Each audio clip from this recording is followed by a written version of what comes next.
స్తోత్రం. ప్రేమ దేవుని పిల్లలారా, మనమందరము దేవుని పిల్లలని. దేవుని యందు మనం విశ్వాసం ఉంచి ఆయన కుమారుడైన క్రీస్తు ద్వారా దేవునితో సమాధానం కలిగి ఉందాము. కనుక మనమందరం కూడా దేవునితో సహవాసం చేయాలంటే, సమాధానం కలిగి ఉండాలంటే ఆయన కుమారుడైన క్రీస్తు మరి విశ్వాసంతో నిరీక్షణ కలిగి ఆయన కుమారుడైన క్రీస్తుని మనం వెంబడించాలి. లేఖనాలు మనం ధ్యానం చేసుకున్నాం. రోమా పత్రిక 5వ అధ్యాయము మనం లేఖనము ధ్యానం చేసుకున్నాం. కాబట్టి విశ్వాస మూలమున మనము నీతిమంతులుగా తీర్చబడి మన ప్రభు అయిన యేసుక్రీస్తు ద్వారా దేవునితో సమాధానము కలిగి ఉందుము. మరియు ఆయన ద్వారా మనకు విశ్వాసము వలన ఈ కృపయందు ప్రవేశము గలవారమై అందులో నిలిచియుండి దేవుని మహిమను కూర్చిన నిరీక్షణను బట్టి అతిశయపడుచున్నాము. అంతేకాదు శ్రమ ఓర్పు పరీక్ష నిరీక్షణను కలుగజేయనని ఎరిగి శ్రమయందును అతిశయపడుదుము. ఎందుకనగా ఈ నిరీక్షణ మనలను సిగ్గుపరచదు. మనకు అనుగ్రహింపబడిన పరిశుద్ధాత్మ ద్వారా దేవుని ప్రేమ మన హృదయములలో కుమ్మరింపబడి ఉన్నది. కనుక ప్రేమ దేవుని పెట్టారా, ఇక్కడ తండ్రి ఉన్నాడు, కుమారుడు ఉన్నాడు, పరిశుద్ధాత్మ కూడా. ఈ ముగ్గురు కూడా చక్కగా మరి సాక్ష్యం ఇస్తూ ఉన్నారు. దేవునితో మనం సహవాసం చేయాలంటే దేవుని కుమారుడైన క్రీస్తుని మనం వెంబడించాలి. మనం విశ్వాసంతో క్రీస్తుని మనం వెంబడించాలి. దేవునితో సహవాసం కలిగి ఉండాలంటే ఆయన కుమారుడైన క్రీస్తుని మనము వెంబడించాలి. విశ్వాసం కలిగి వెంబడించాలి. అప్పుడు దేవునితో మనకు సహవాసం కలిగి ఉంటాము. కనుక అంతేకాదు శ్రమ ఓర్పు పరీక్ష నిరీక్షణను కలుగజేయనని ఎరిగి శ్రమలందరూ అతిశయపడదుము. ఎందుకనగా ఈ నిరీక్షణ మనలను సిగ్గుపరచదు. మనకు అనుగ్రహింపబడిన పరిశుద్ధాత్మ ద్వారా దేవుని ఆత్మ యేసు ప్రభు ఈ భూమి మీద ప్రేమ దేవుని బిడ్డలారా ఉన్నప్పుడే మరి చక్కగా శిష్యులకు చెప్తున్నాడు, నేను నా తండ్రి యొద్దకు వెళుతున్నాను. నా తండ్రి యొద్దకు వెళ్ళి నా తండ్రి యొద్ద నా ఆత్మ మరలా నీ యొద్దకు పంపిస్తాను. పరిశుద్ధ ఆత్మ, ఆదరణకర్త ఆత్మ. ఆ ఆత్మ మిమ్మల్ని సర్వసత్యంలోకి నడిపిస్తుందని యేసు ప్రభు చక్కగా శిష్యులతో చక్కగా ముందుగానే బయలుపరిచి వెళ్ళారు.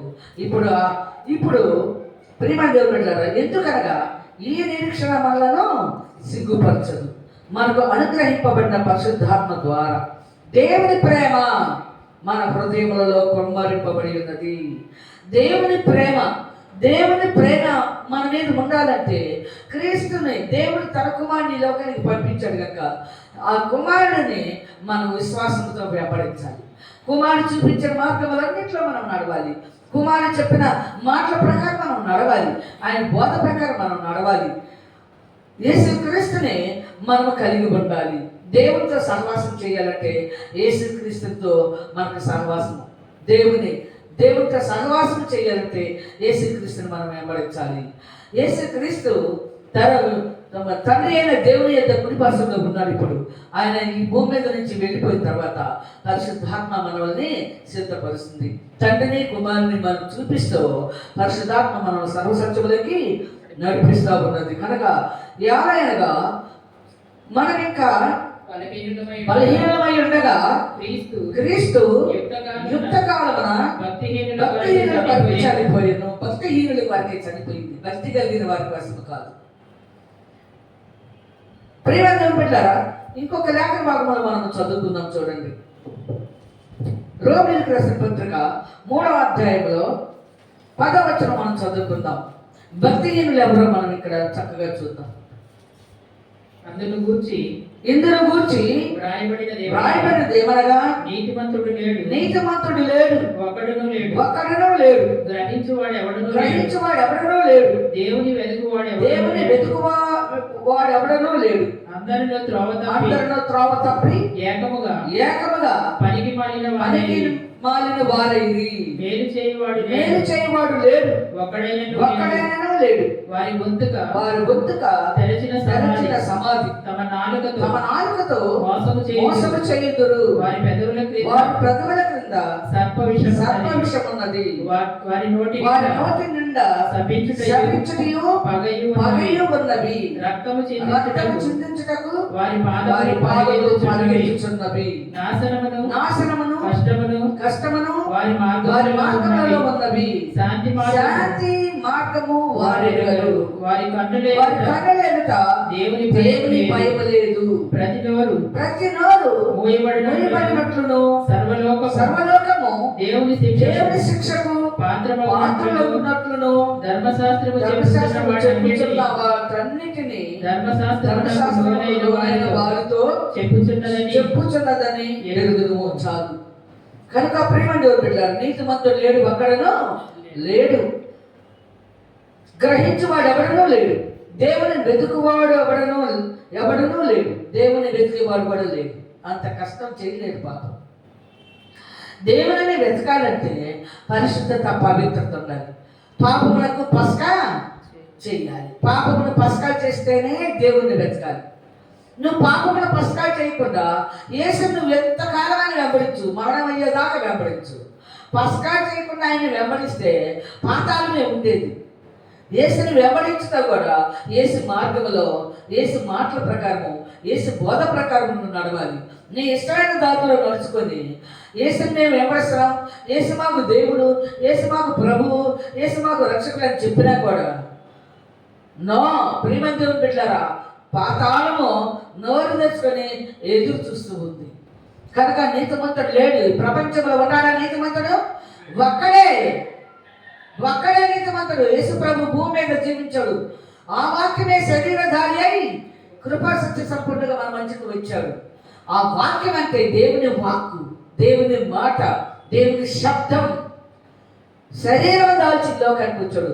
దేవుడు అక్కడే ఉన్నాడు. ఆయన మాటను శరీరాన్ని దాల్పించి మరే గర్భంలోకి పంపించాడు. శరీరధారి అయి కృపా సత్య సంపూర్ణంగా మన మధ్య నివాసం చేశాడు యేసు ప్రభు. ఈ భూమి మీద నివాసం చేశాడు యేసు ప్రభు. యేసు ప్రభు ఒక్కడే పురుషుడు. యేసు ప్రభు ఒక్కడే పాపం లేనివాడు. అందరూ పాపం చేసేవారు.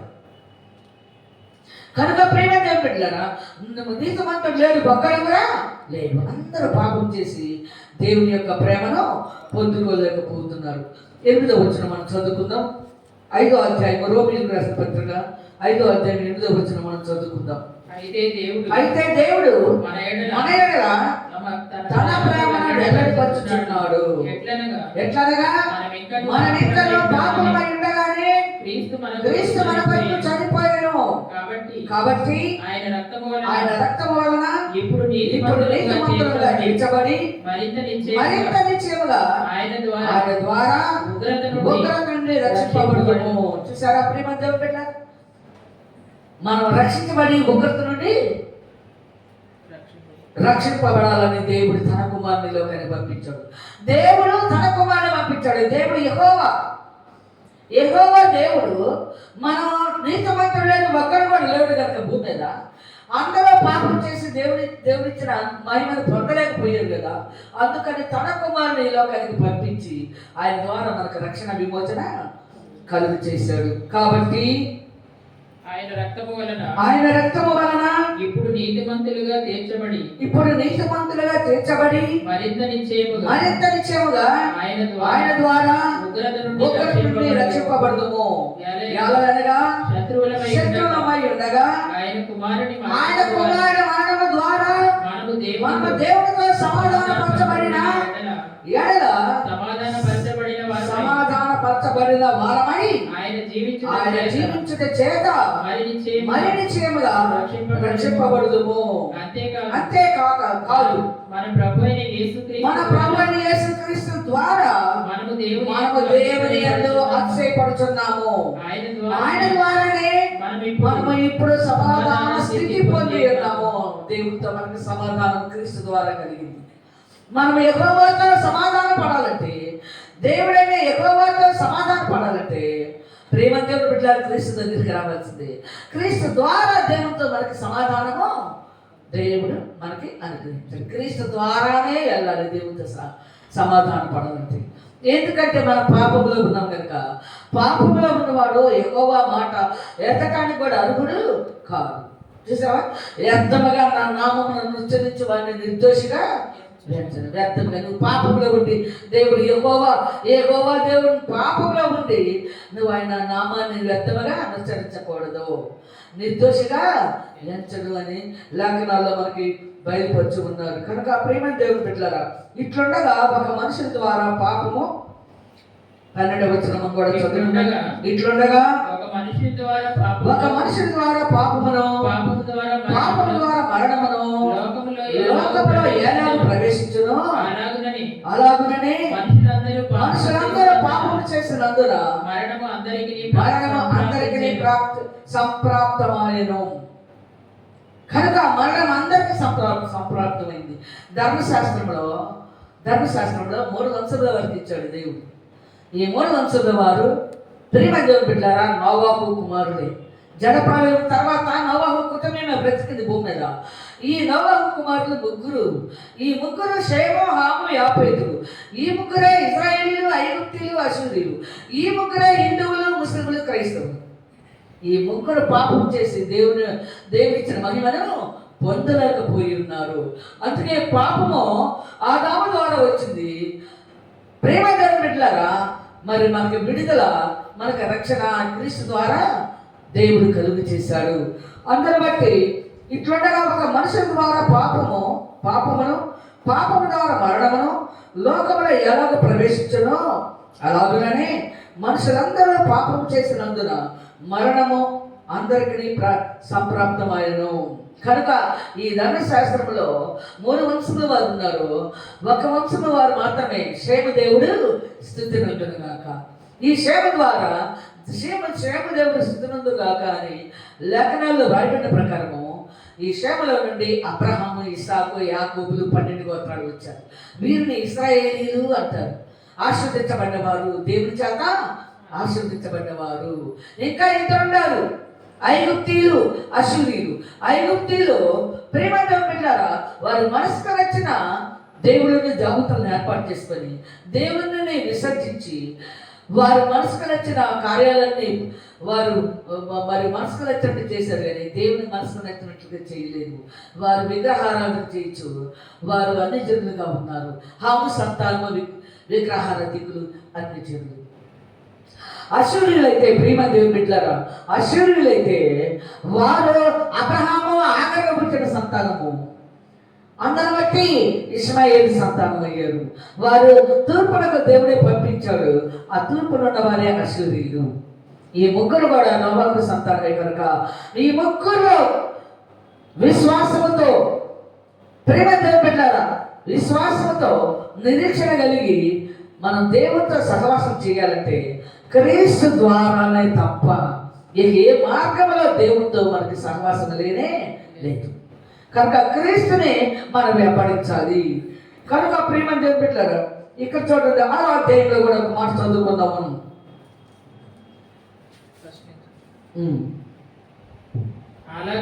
అలాగైనా ఏమందము కృప విస్తరింపబడని పాపమందు నిలిచి ఉందమా అట్లనరాదు. పాపము విషయమై చనిపోయిన మనము ఇక మీదట ఎలాగు దానిలో జీవితము క్రీస్తు యేసులోనికి బాప్తిస్మం పొందిన మనమందరము ఆయన మరణములోనికి బాప్తిస్మం పొందితుమని మీరు ఎరగరా? కాబట్టి తండ్రి యెహోవా మహిమ వలన క్రీస్తు మృతులలో నుండి ఎలాగ లేపబడెనో అలాగే మనమును నూతన జీవం పొందిన వారమై నడుచుకున్నట్లు మనము బాప్తిస్మం వలన మరణములో పాలు పొందుటకై ఆయనతో కూడా పాతి పెట్టబడుతుంది. క్రీస్తుతో కూడా మనం ఏమవ్వాలి? పాతి పెట్టబడాలి. పస్కా చేయాలి, పాతి పెట్టబడాలి. క్రీస్తు మన పాపములతో పాతి పెట్టబడ్డాడు. ఆయన రక్తము, ఆయన ఆత్మ, ఆయన శరీరము ప్రేమ దేవుని బిడ్డలారా మన కొరకు నల్లగొట్టబడ్డాడు. ఆయన సమాధి చేయబడ్డాడు. మన పాపంలో కూడా ఏం చేయాలి? సమాధి చేసేయాలి. ఇక ఆ పాపం జోలికి వెళ్ళకూడదు. మరియు ఆయన మరణం యొక్క సాదృశ్యమందు ఆయనతో ఐక్యము గలవారమైన ఎడల ఆయన పునరుద్ధానం యొక్క సాదృశ్యమందును ఆయనతో ఐక్యము గలవారమై ఉండుము. యేసు ప్రభు పునరుద్ధానమందు మనము కూడా ఆయనతో ఐక్యమై ఉంటాం. మన పాపములు ఎప్పుడైతే పాతి పెడతామో మనం ఇక పాపం జోలికి వెళ్ళకూడదు. ఈ పాపం అంటే ఏంటి? ఈ పాపం అంటే ఐగుప్తు ఆచారములను, లోక మర్యాదలను, అన్ని జనుల ఆచారములను, పితృపారంపర్య ఆచారములను, మానవ కల్పించిన పద్ధతుల ప్రకారం మీరు నడుస్తున్నారంటాడు యేసు ప్రభు. వాటన్నిటిని ఏం చేయాలి? మనం పాతి పెట్టాలి. అప్పుడు దేవుడితో మనకు సహవాసము.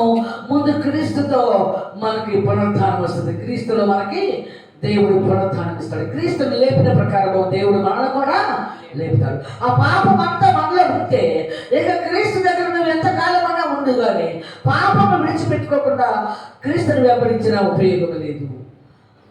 పాపమును తీసేసుకున్నప్పుడు అప్పుడు క్రీస్తులో మనకి జీవము, దేవుడితో మనకి సహవాసము దేవుడు మనకి అనుగ్రహిస్తున్నాడు. ఏమనగా మనం ఇంకనూ పాపమునకు దాసులము కాకుండుటకు పాప శరీరము నిరర్ధకమగునట్లు మన ప్రాచీన స్వభావము ఆయనతో కూడా సిలువేయబడినని ఎరుగుదుము. సిలువేయాలి. ప్రియమైన దేవుని బిడ్డలారా, మనకు తెలియనప్పుడు భయంకరమైన బూతులు మరి అంటే క్రమాలలో మనం నడుచుకున్నాం. అది దేవునికి ఇష్టం లేని క్రమాల్లో నడుచుకున్నాం. అది కోపం. దేవునికి పైన సువాసంగా లేవు. మనం ఒకప్పుడు మన పూర్వీకులందరూ కూడా పాపమునకు పరిహారము పొందుకొని క్రీస్తుని వెంబడించారు. పాపమునకు పరిహారము పొందుకున్నప్పుడే చూసారా, లేఖనాల్లోనే రాయబడి ఉన్నది, భూత మార్గంలో మీరు నడిచారు అని. భూత మార్గంలో మీరు నడిచారు కనుక, పాప మార్గంలో మీరు నడుచుకున్నారు కనుక, దేవుడితో మీరు సహవాసం లేకుండా పోయింది కనుక తన కుమారుడైన క్రీస్తుని లోకానికి పంపించి ఆయన పునరుద్ధానం ద్వారా మనకు కూడా పునరుద్ధానం కలుగు చేశాడు. చనిపోయిన వాడు పాప విముక్తుడని తీర్పు పొంది ఉన్నాడు. మనము క్రీస్తుతో కూడా చనిపోయిన ఎడల మృతులలో నుండి లేచిన క్రీస్తు ఇకను చనిపోడనియు మరణమునకు ఇకను ఆయన మీద ప్రభుత్వం లేదని ఎరిగి ఆయనతో కూడా జీవించుదుమని నమ్ముచున్నాము.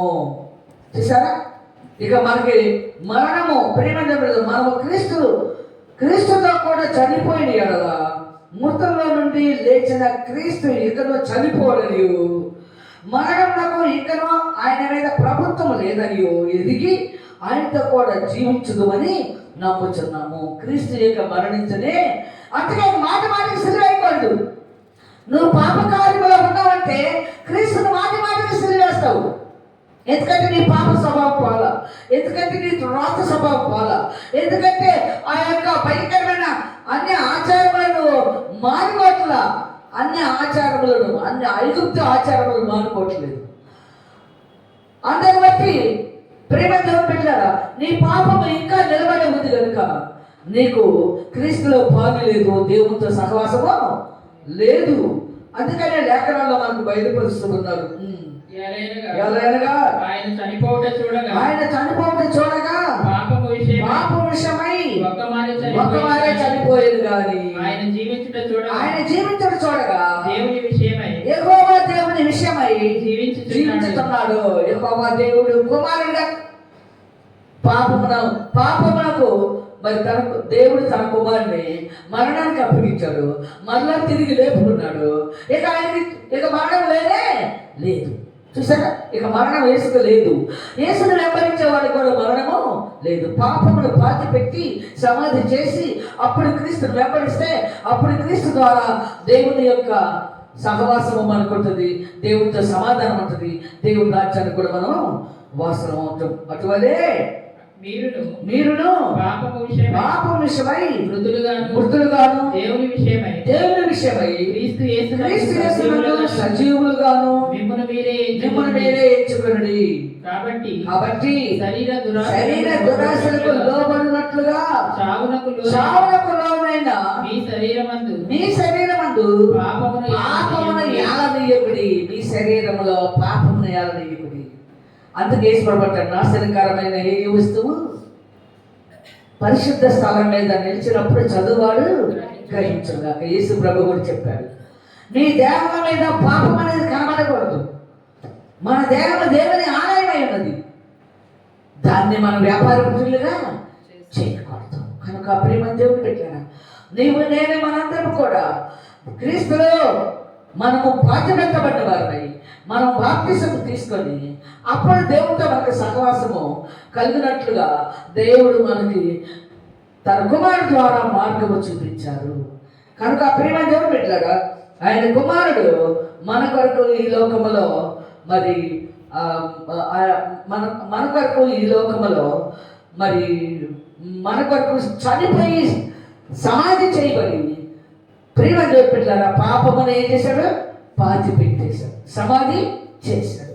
ఆయన శరీరంలో మన పాపములని సమాధి చేశాడు. కనుక ఇక ఆ పాపం జోలికి మనం వెళ్ళకుండా క్రీస్తులో మనము చక్కగా క్రీస్తులో భాగస్థులమై క్రీస్తు చూపించే మార్గములలో నడుచుకొని తండ్రి యొక్క చిత్తాన్ని నెరవేర్చి తండ్రి రాజ్యంలో మనం అవసరమైనట్లుగా సిద్ధపడాలని లేఖనాల్లో మనకి రాయబడి ఉన్నవి. కనుక దేవుడు తన కుమారుడిని మన పాపముల నిమిత్తము ఆయన తన శరీరమునకు ఏం చేశాడు, దేవుడు తన కుమారుడి శరీరమునకు శిక్ష విధించాడు. మన పాపములు ఆయన శరీరం మీద వేసేసాడు.